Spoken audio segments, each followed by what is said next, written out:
mohon maaf teman-teman karena tadi kita banyak sekali terkendala jaringan dari narasumber.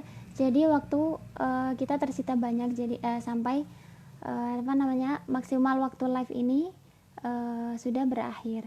Tapi kita mencoba untuk terhubung kembali dengan Ibu Nailil Huda sebagai narasumber pagi hari ini. Nah, tadi sebenarnya Ibu Nailil Huda sudah mencoba untuk menjawab ya, tapi karena waktu maksimalnya sudah berakhir, kemudian live-nya terputus. Sabaron, kita akan mencoba terhubung lagi dengan narasumber kita.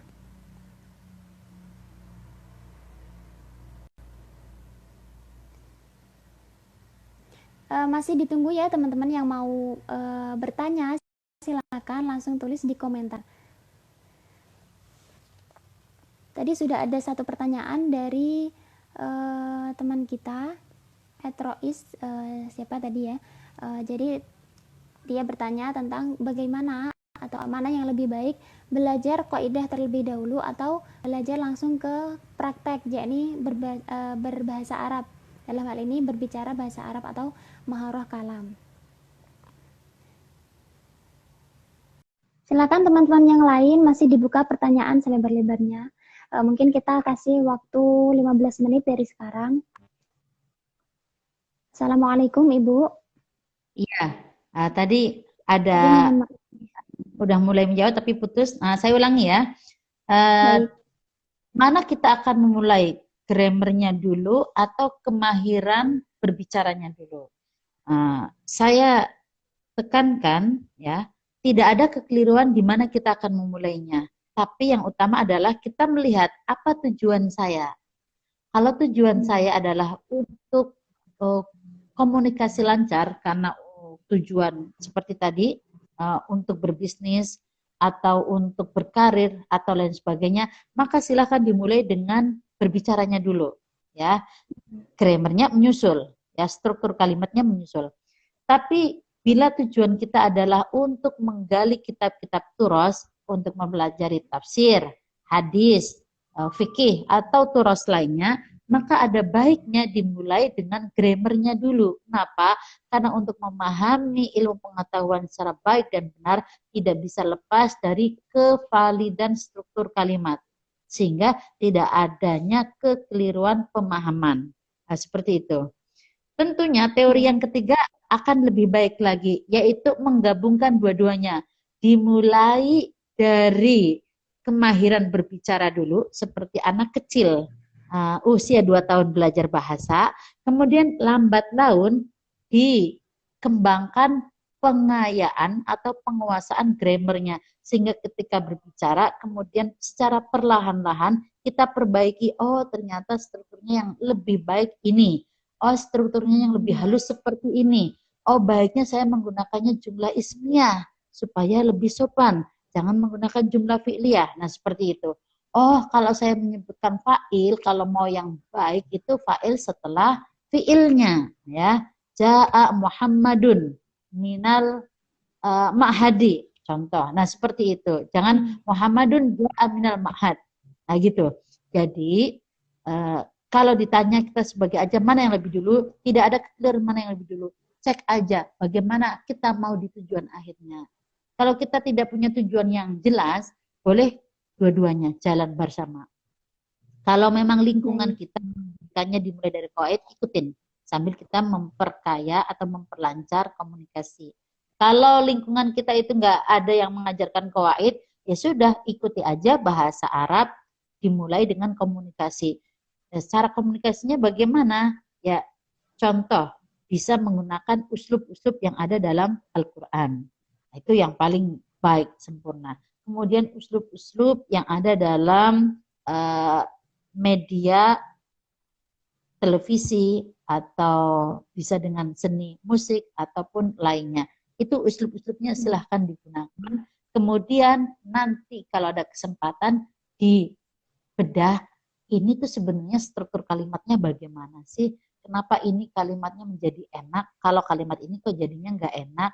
Kenapa kok harusnya dhammah bukan kasroh? Nah itu kemudian selanjutnya baru bisa dipelajari. Gitu ya Mas Nah, Rais. Kalau ya. Mas Rais sekarang Nah, memulainya dengan kawaid, lanjutkan. Tapi diimbangi dengan latihan berbicaranya. Gitu ya. Tetap mempelajari bahasa, apapun itu bahasanya, uh, secara standar kemahiran harus memenuhi 4 skill. Ya, maharatul qiraah, maharatul kitabah, maharatul istima, dan maharatul kalam. kalam. Jarang ada yang memiliki 4 maharat sekaligus dalam waktu yang bersamaan, kemudian kemampuannya sama, ya. Tapi ada yang lebih dominan. Ada yang lebih dominan di maharatul kalamnya, ada yang dominan di maharatul kitabahnya, ada yang dominannya di maharatul qiraah. Karena memang Allah ciptakan manusia beragam.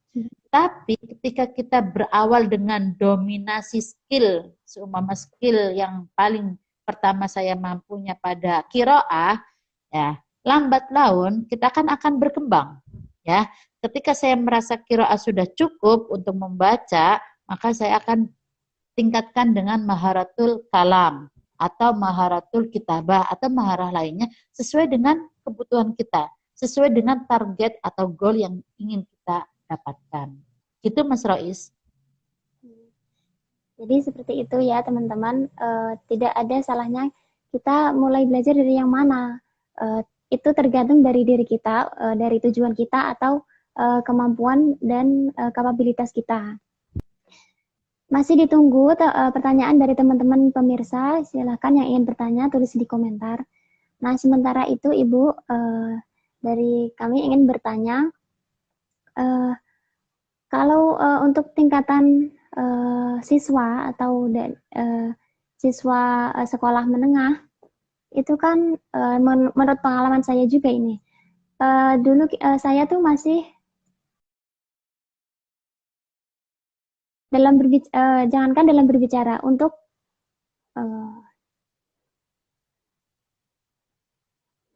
teman-teman silakan yang mau tanya masih dibuka, Ge.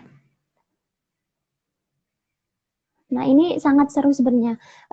Dengan penjelasan dari narasumber, kita menjadi terbuka wawasannya terhadap bahasa Arab, bahwa bahasa Arab itu tidak sesulit yang kita bayangkan, juga tidak harus mulai dari step ini, step ini, step ini, tapi bisa disesuaikan dengan kebutuhan dan minat serta tujuan kita. Assalamualaikum, Ibu. Ya, waalaikumsalam. Nah, Silahkan ini pertanyaan, dilanjutkan. okay. Pertanyaan dari kami, yakni dahulu ketika untuk anak misalnya siswa sekolah menengah, seperti pengalaman saya pribadi, dulu saya masih merasa kesulitan untuk berbicara dalam bahasa Arab. Jangankan berbicara, untuk menyusun kalimat itu susah dan mungkin butuh waktu yang lama untuk menyusun kalimat dalam berbahasa Arab. Nah, apa sebenarnya memang taraf untuk anak sekolah menengah itu seperti itu, atau sebenarnya potensi itu bisa digali, Bu? Ya, tentu yang kalimat terakhir itu yang baik. Ya, potensi itu terus digali. Nah, itu. Ya. Kalau dikatakan ketika masa SMA itu agak berat untuk melangkah, ya, dalam ilmu psikologi pembelajaran, mungkin faktornya bukan pada materi belajarnya, tapi mungkin psikologinya kita. Ya, ketika kita merasa kurang nyaman, kurang pede, kurang partner untuk berlatih, nah mungkin di situ, ya, sehingga keinginan kita itu belum tersupport dengan maksimal.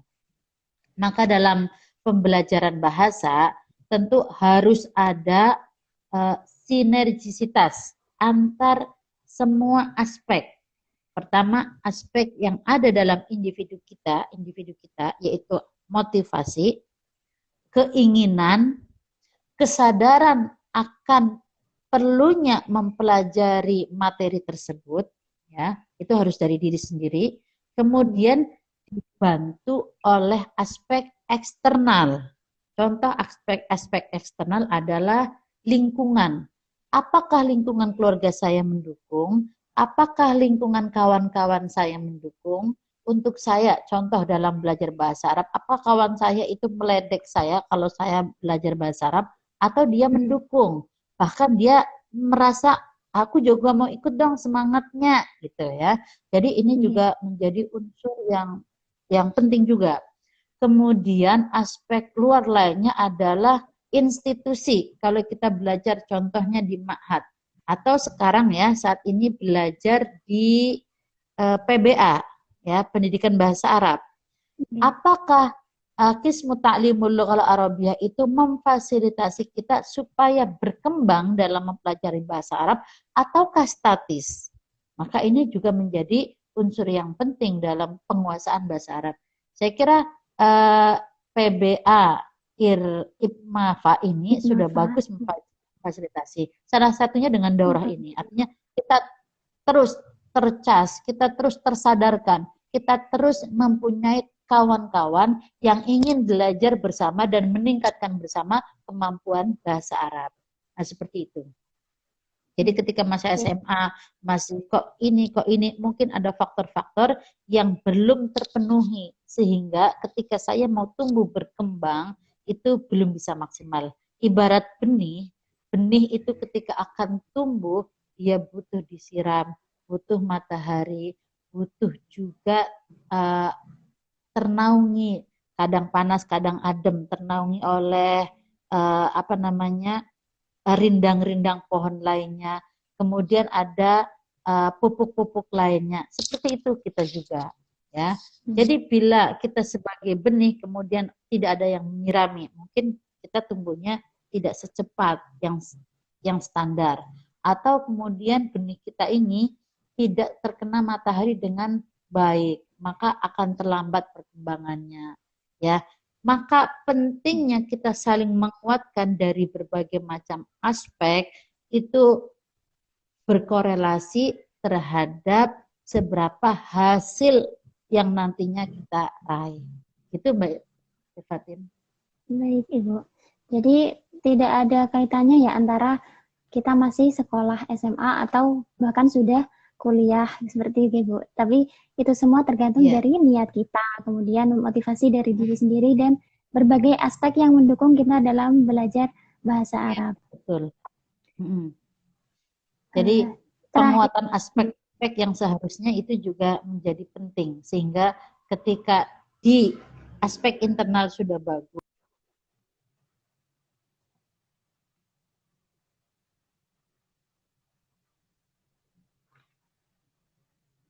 nah teman-teman masih ditunggu pertanyaannya. Mungkin satu lagi, kalau teman-teman merasa cukup dengan mendengarkan pemaparan dari Ibu narasumber, saya akan memberikan satu pertanyaan lagi tentang tips-tips belajar bahasa Arab.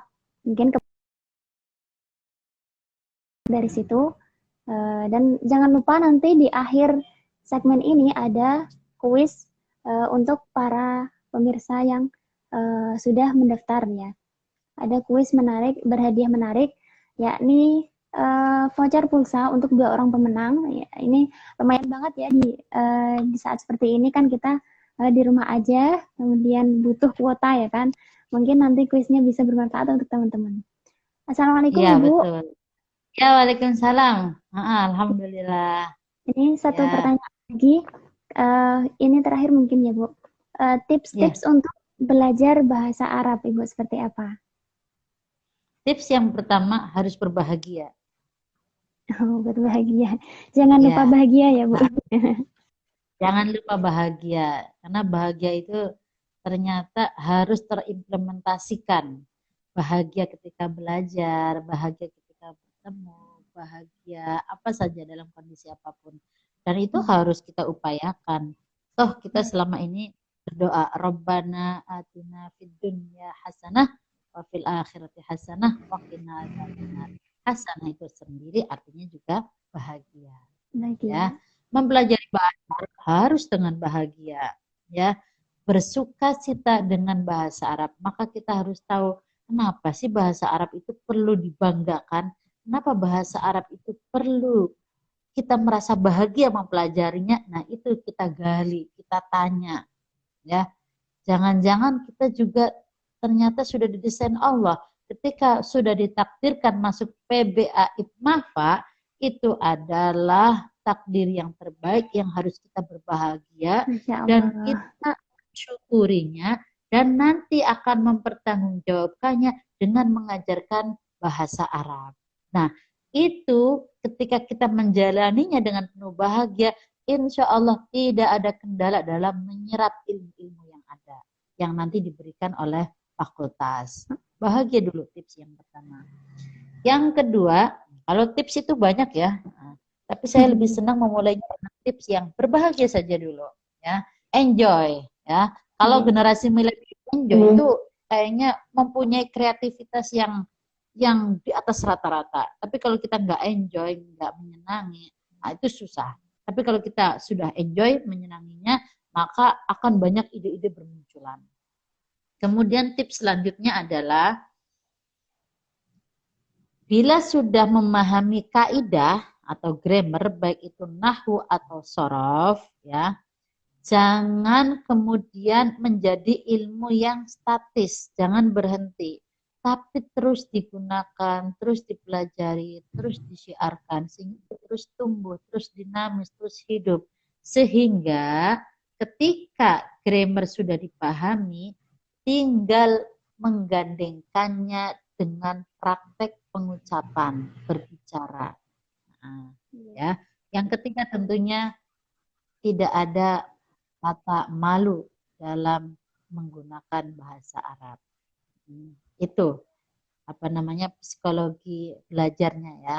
Jangan malu kalau temennya lebay, dikit-dikit ngomongnya bahasa Arab mulu gitu kan. Biarkan saja gitu. Be happy saja, positive thinking, husnuzon. Ya, jadi jangan malu.